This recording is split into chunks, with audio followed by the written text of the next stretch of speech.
Et puis, il y a les sollicitations que vous lui faites vivre. Et s'il est dans une ambiance où on tolère qu'il se comporte d'une certaine manière, il n'y a pas de problème, il le fait. Hein, c'est tout à fait naturel. Et il en va de même pour les adultes. Vous savez, dans une entreprise, vous verrez le comportement des adultes, c'est le reflet de la manière dont ils sont managés. Si on leur laisse faire n'importe quoi, il va y avoir des bagarres, des incidents très rapidement. S'ils sont bien encadrés, les choses se passent mieux. Voilà. Et c'est un principe très simple à comprendre.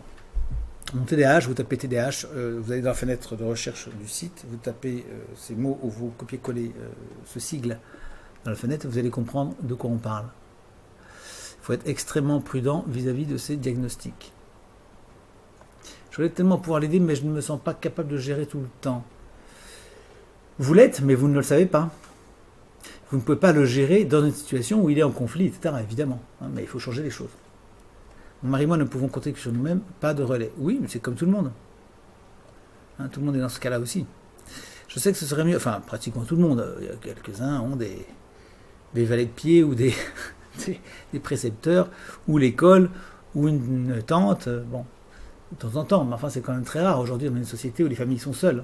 Aujourd'hui, pratiquement personne n'a de précepteur, de tante à proximité qui puisse s'occuper des enfants, ou de sœurs, enfin c'est assez difficile. Et puis, il n'y a plus de bonne école, etc. Donc, on n'en est plus du tout aidé. Chacun doit apprendre à faire les choses, ou à refaire les choses comme on le faisait jadis. Donc, chacun se débrouille.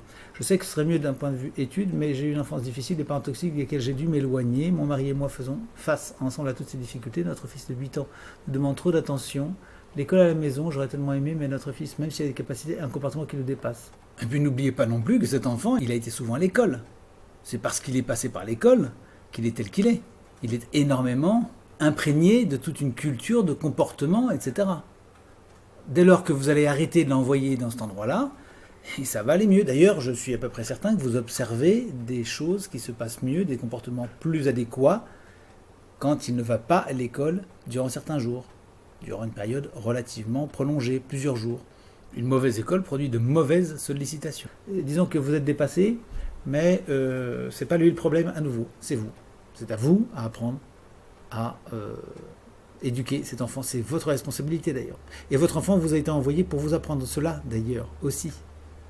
Vous êtes la 3e personne qui nous dit ça en 1 heure. Je ne peux pas y arriver, mon enfant il n'est pas conforme, il n'est pas comme il faut, il n'est pas comme il faudrait en fait. Il y a un problème, soit je l'emmène au magasin, soit je ne sais pas quoi faire, mais il n'est pas foutu comme je m'y attendais en fait. Bah, vous savez, c'est tous les enfants qui sont comme ça. Nous qui en avons maintenant 10, je peux vous le dire, il n'y en a aucun qui soit exactement comme on s'y attendait, et tous ils posent des problèmes. D'une manière ou d'une autre, il y a un problème. Bah, c'est à nous d'apprendre, c'est à nous à faire ce qu'il faut pour les élever, les éduquer, les instruire. Il faut trouver le temps, il faut le prendre, tout en faisant tout ce qu'on a à faire par ailleurs aussi, ce qui n'est pas toujours facile. Mais on apprend et on le fait. C'est ce qui nous maintient aussi en excellente santé, hein, suffisamment jeune, parce que si on n'avait rien à faire, si on était oisif, on dépérirait très vite. Vous n'avez qu'à voir la vitesse avec laquelle les gens qui se retrouvent à la retraite vieillissent. Donc, ça vous dépasse pour l'instant, mais vous allez apprendre. Hein, de même que, c'est exactement comme si vous disiez, je vais en mer, le comportement de notre bateau, il nous dépasse, on ne sait pas trop quoi faire. Bah oui, mais il faut apprendre. Votre bateau, vous allez apprendre à le contrôler. C'est vous le mettre à bord. Mais l'enfant, c'est pareil. Vous êtes le capitaine à bord, et l'enfant, c'est l'équipage. Et ça se passera comme vous le voulez.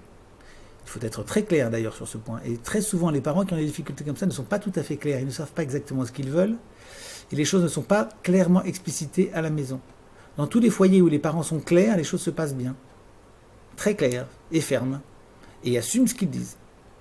Ne se trompent pas tout le temps, ne sont pas dans un flou général, ne disent pas des choses fausses à leur enfant, ce qui est très très fréquent. Il y a des tas de choses qu'on dit qu'on ne devrait pas dire aux enfants. Donc vous n'êtes pas la première aujourd'hui, c'est drôle parce que j'en ai parlé longtemps tout à l'heure par Skype avec quelqu'un et évidemment pour ces personnes aussi c'est plus simple d'avoir des diagnostics, ça explique les choses. Donc du fait qu'il y a un diagnostic, on se dit c'est pas ma faute, moi j'y peux rien, écoutez il a un problème, ça nous dépasse. Mais si vous effacez ce diagnostic, vous vous retrouvez face à votre enfant, qui est comme les autres enfants, c'est-à-dire exceptionnel et avec des difficultés spécifiques, des difficultés qui par ailleurs sont très très très bien connues et très courantes, et qu'on résout très bien, du coup ça vous met en face de lui, et comment je vais faire maintenant ? Voilà, Alexandra. Donc c'est pour finir avec cette phrase, désolé pour ce roman, mais je suis tellement frustré de ne pas avoir le courage de le faire. Aviez-vous le courage d'accoucher? Probablement pas. Vous avez bien trouvé le courage de passer votre permis, mais probablement aussi que vous avez tremblé comme une feuille au moment de passer le permis. Vous n'aviez pas le courage de passer le bac, mais probablement aussi que vous avez fini par y arriver. Donc il y a des tas de choses qu'on n'a pas envie de faire dans la vie, et puis finalement ça se passe, et ça se passe bien quand on a le courage de dire, bon allez, ça va comme ça, il y a des professionnels qui vont m'aider, il y a des gens qui sont là pour ça, je vais y arriver. Et je le fais. Et puis on est des dizaines de milliers à le faire, les autres y arrivent, pourquoi pas moi après tout. Ou alors je ne fais rien, mais je passe le reste de mon existence à le regretter. Et oui, parce que beaucoup de gens, évidemment, la quasi, on va dire, plus de 4 sur 5, se retrouvent sur un lit de mort où ils regrettent de ne pas avoir eu la vie qu'ils voulaient avoir, de ne pas avoir fait ce qu'il fallait. Ça, c'est la très grosse majorité. Sans parler du fait qu'ils en sont passés par une vieillesse où ils se sont trouvés seuls, parce qu'ils n'ont pas pris soin de s'occuper de leurs enfants. Donc les enfants, ils ont foutu le camp très naturellement, sans même le faire par calcul, c'est qu'ils n'ont pas de liens spéciaux avec les parents, donc ils sont partis à l'autre bout du monde, et les vieillards qui sont tout seuls dans les EHPAD, il y en a des quantités. Il faut y songer, songez à tout ça, regardez tout ça, et surtout regardez-le sans aucune espèce de pitié pour la complaisance vis-à-vis de vous-même et vis-à-vis des choses. Ne regardez pas les choses dans la facilité, parce que plus tard, ce sera beaucoup plus compliqué de remonter la pente. Quand on est tout seul, c'est cuit. Il y a beaucoup de gens qui sont très seuls, vieux, c'est foutu. Plus personne ne pourra les aider du tout. Et ils ont de la chance s'ils peuvent aller dans un EHPAD où ils seront maltraités, parce qu'il y en a beaucoup qui finissent à la rue.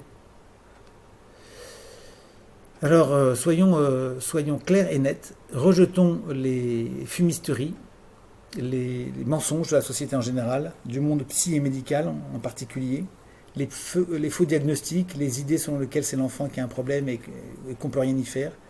Et prenons les choses à bras le corps. Pensons à ceux qui ont eu 15 enfants, 20 enfants avant nous, dans des situations beaucoup plus difficiles, sans revenus, sans RSA, sans sécurité sociale, sans URSSAF, sans organique, sans ARS, sans supermarché, sans machine à laver le linge, sans machine à laver la vaisselle, sans rien.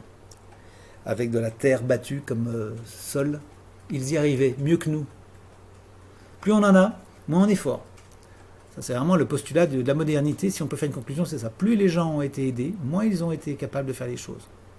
C'est normal, puisque les aides qu'on a nous délestent de nos capacités à nous battre et à faire les choses comme il le faut, en particulier pour élever notre enfant, qui n'a que 4 ans et demi quand même.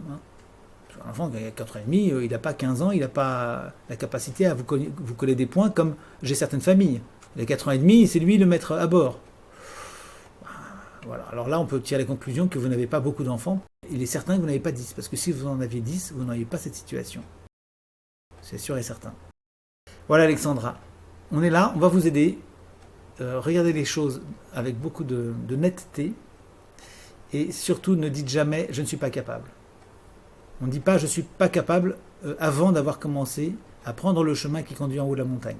Commencez déjà et puis on verra. On prend le chemin, on fait 1 ou 2 kilomètres si vous êtes vraiment trop fatigué, vous sortez de la ville, vous n'avez pas de souffle du tout. On fait que 2 kilomètres aujourd'hui. On installe le camp de base, on dort et on verra demain. On continuera le chemin demain, tranquillement, jour après jour. Voilà, à très bientôt. Au revoir.